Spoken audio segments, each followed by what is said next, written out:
Endfield just dropped its 1.1 devlog and there is a lot going on. Quality of life fixes, a brand new story chapter, 2 new 6-star operators, base building upgrades, new game modes, and even a tease at what is coming after 1.1. Let's get straight into it. From now on, I'll be doing 1 monthly pass giveaway in every video. And here is the winner from the previous video. The rules are very simple. Just leave a comment with your Lootbar UID, and the winner will receive a free coupon that they can redeem on Lootbar. Also, on Lootbar, you can save up to 26% on your in-game top-ups, so definitely check it out. First, the link is in the description. Game producer Lightjong put out a message saying the game exceeded expectations in global player count, playtime, and activity. That is genuinely good news for all of us because a healthy player base means continued updates, and continued updates means the game keeps getting better. And the dev team made it clear. This update is a direct response to player feedback. So before we get to new content, let's talk about what is actually getting fixed. Starting with resources. New players are getting 10 priority recruitment permits just for making progress through Chapter 1, claimed through the event page. Veterans who already cleared Chapter 1 can grab them through mail. Clean and fair.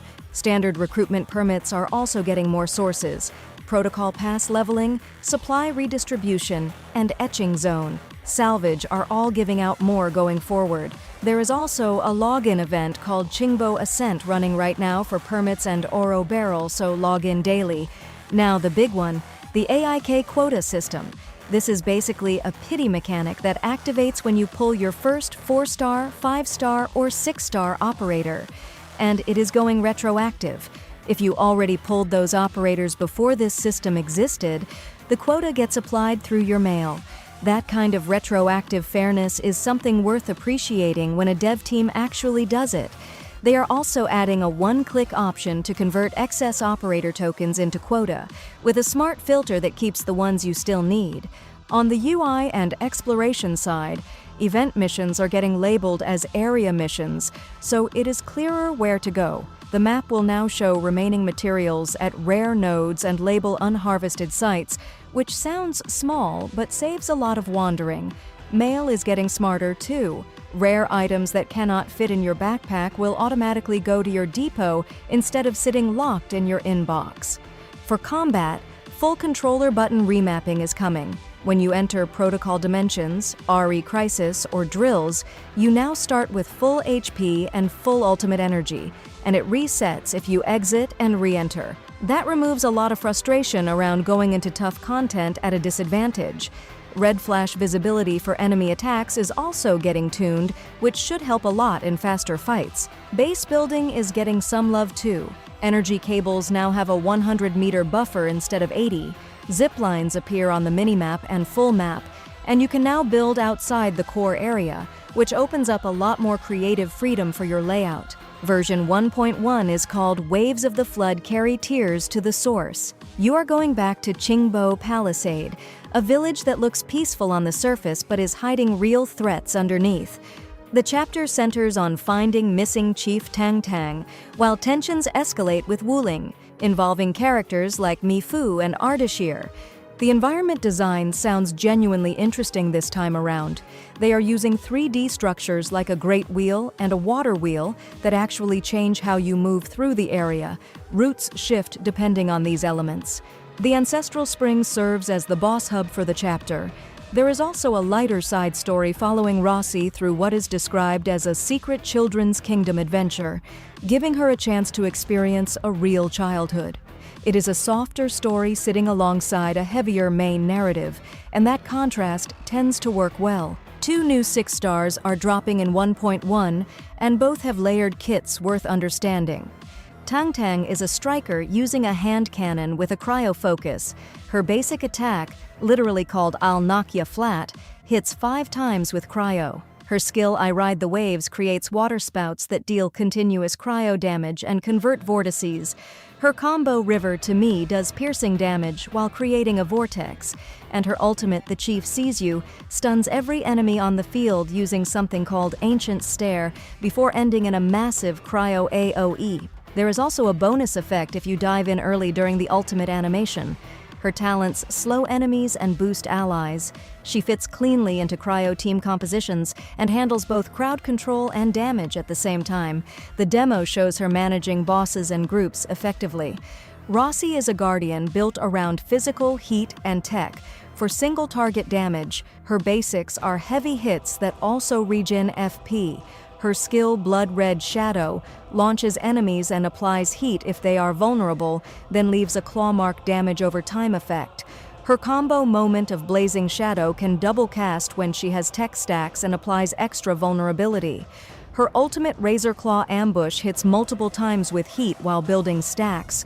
Her whole game plan is converting tech stacks into vulnerability, which then feeds her crit synergy. For players who enjoy building around debuff chains and crit, Rossi is going to feel very satisfying to play. 3 new enemy types are coming. The Hillbreaker uses fireworks-based attacks, the Nimbus Blade fights with chains, and the Disruptive Gale is wind-based. There is also a Berserk boss that you counter using Xirinit collected from the Ancestral Spring, which is a nice loop, tying exploration directly into how you handle a boss encounter. The AIK factory is getting some meaningful expansion. Cuprium ore is a new resource mined through hydro mining with no power cost, and it unlocks a new gear line. Water treatment is coming for dealing with wastewater, along with Xirinit batteries and pipelines for moving fluids over long distances and around obstacles. Tech tree unlocks are expanding, more combat facilities are being added, and caps on things like sky forges are going up to 4. If base building is your thing, 1.1 is giving you a lot more room to work with. 3 modes are getting updates. Umbral Monument is adding a tough new challenge called Scorching Scars with wooling enemies, and a limited etching that rewards Oro Barrel. Cryptic Messages is getting Grotto Studies, 6 wooling-themed maps with jet drone puzzles, and Etching Zone. Salvage is getting Anomaly Zone 4.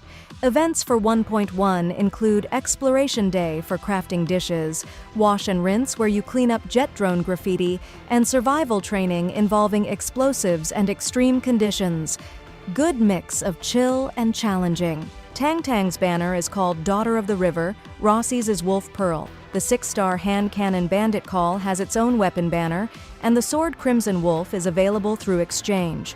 2 7-day login events are running simultaneously, each giving 5 limited permits plus 10 more through the AIK shop. The protocol pass for 1.1 is called Dark Currents and includes standard permits plus selectors for 6-star weapons Homesickness and Glorious Memory. There is also a story event called Quietly Flows the Spring tied to Qingbo missions, and the web event ends March 4th. If that is still live when you are watching this, go check it out now. The devlog closes with a small look ahead. 2 new maps, a new outpost, a new fluid type, and new products are coming down the line. Story-wise, Ardashir attacks a dam, and a character named Tianxi Zhuang steps in to help against Neferith, and something called the Blight Tide. New modes and materials are also in the pipeline. The scale is clearly growing, and this feels like the beginning of a much longer arc. And that is everything from the 1.1 devlog, the fixes, the new story, both operators, base building, modes, banners, and what is coming next. The team is clearly paying attention to feedback, and the momentum feels real.